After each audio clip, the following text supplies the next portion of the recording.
Ubisoft are getting into the theme park space. Now, I believe this is something I then read, since I read this initial report, I read a subsequent report, which did mention the fact that Ubisoft are no strangers to the theme park business, and there was a kind of attempt by them to get involved somewhat previously. And I think much like, for example, I mean, somewhat ironically, I think when you see big companies get used to doing one thing and then feel like they could quickly and easily pivot into something else, somewhat, I guess, cockily, if you like, because they then find out quite quickly that, oh, this isn't as easy as it looks. Speaking of Ubisoft, you see it a lot in games, don't you? You see a big tech company like Google or Amazon or somebody else be like, yeah, we could do games. How hard can it be? Yeah. Turns out it's pretty hard. It's pretty hard. And that's the kind of conclusion Ubisoft came to about theme parks. But now, I guess, in an attempt to kind of take some of the pressure off themselves, I guess they're taking what you would consider to be a similar approach to Nintendo in terms of just licensing their stuff out to Universal. But Ubisoft are doing it with Storyland Studios, which I think we talked about a little while ago on the podcast. So I don't know if you remember, Josh. I think you might have introduced me to it. But this Storyville Gardens theme park in Tennessee. Oh, yes. You recall this? Yeah. I think it kind of looked like a sort of, like lots of heavily themed lands. Didn't necessarily look like it was going to be a destination for like thrill seekers, but in terms of kind of a fairly immersive park to walk around in and get lost in, that was kind of the vibe it seemed to be going for. Yeah, for sure. So perhaps makes sense that Ubisoft would tap them to get involved and make something of their franchises. See that building there? You can climb that. Well, you'd like to think so. Yeah. That'd be good, wouldn't it? But they have like a viewing tower like SeaWorld, but instead of, a lift. Yeah. You have to climb that thing. You have to climb it, yeah. But like that new Call of Duty game. Yeah, I mean, it set my mind racing, Josh, about, what kind of Ubisoft games would make good theme park rides, and what kind of rides would they be? Or, other sort of theme park experiences. Mario versus Rabbids. Okay. What kind of ride would that be? Laser Quest.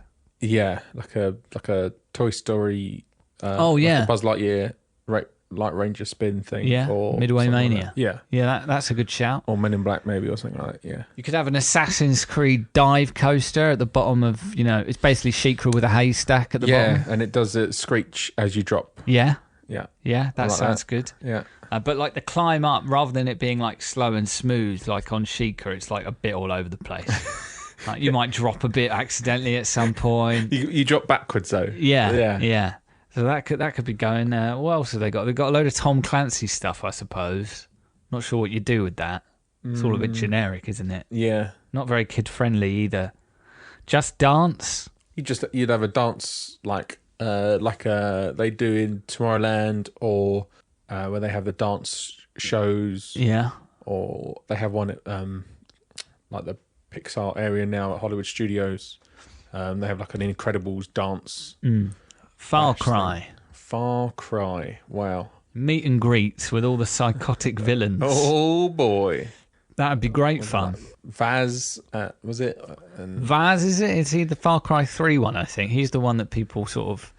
he's the one that started it all, right? They've just been trying to top Vaz ever since, and I don't know if they have. They got Gus from Breaking Bad now in the latest one, he's that still isn't out.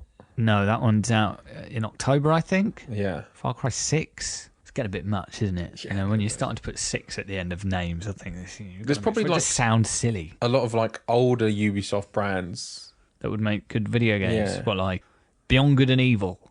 I don't really know what that is. I think the first one, it was kind of like a action adventure, kind of Zelda-esque, but obviously with like a photography angle. Okay. You could have another Midway Mania style game, but you're taking photographs instead of shooting stuff. Yeah, like Pokemon. Just every ride is a variant of Midway Mania. Basically. You could have a Rayman ride, right? Oh yeah, Rayman. Yeah, Rayman's great.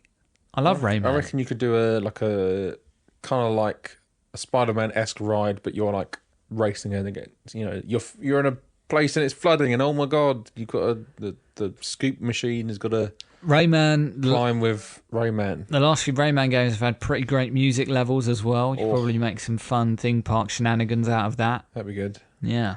Anyway, I mean, I'll watch this with interest. I mean, I I love video games. I like staying across what's going on, and the idea of some big budget video games getting some theme park treatment is interesting to me. I'll be curious to see how this goes.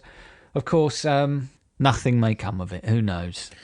Yeah. The only real detail we've got is that they will primarily be indoor rides, so that they could theoretically crop up in various places around the world. Yeah, just kind of bluey. And Storyland has said that they hope to start presenting concepts for some of these at IAPA in November in Orlando. Yeah, so not to be confused with IAPA. I'll be pleasantly surprised if we're seeing stuff as early as November. But I'll keep an eye on it. I better get an invite to that Just Dance-a-thon. I mean, you have an embarrassingly large collection of Just Dance games, don't you? Yes. Yeah. Yeah.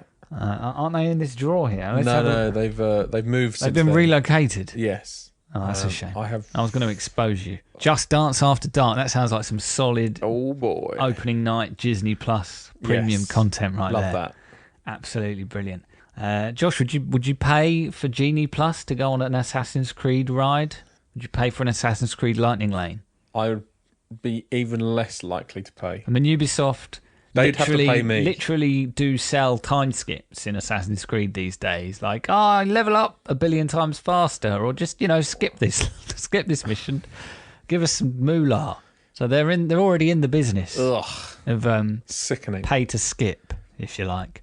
Anyway, they just give you a map at the start of the day and it's just covered in bullshit. No, it's not covered in bullshit. You have to climb 400 steps. Then it's covered in bullshit. Yeah, exactly. Then they take that map off you and give you a new map. Yeah, with all the rides on it. Yeah. Yeah, this would be like turning up to SeaWorld and you don't know where anything is unless you go up the viewing tower. Yeah. Yeah. That's Ubisoft teaming up with Storyland. Woof.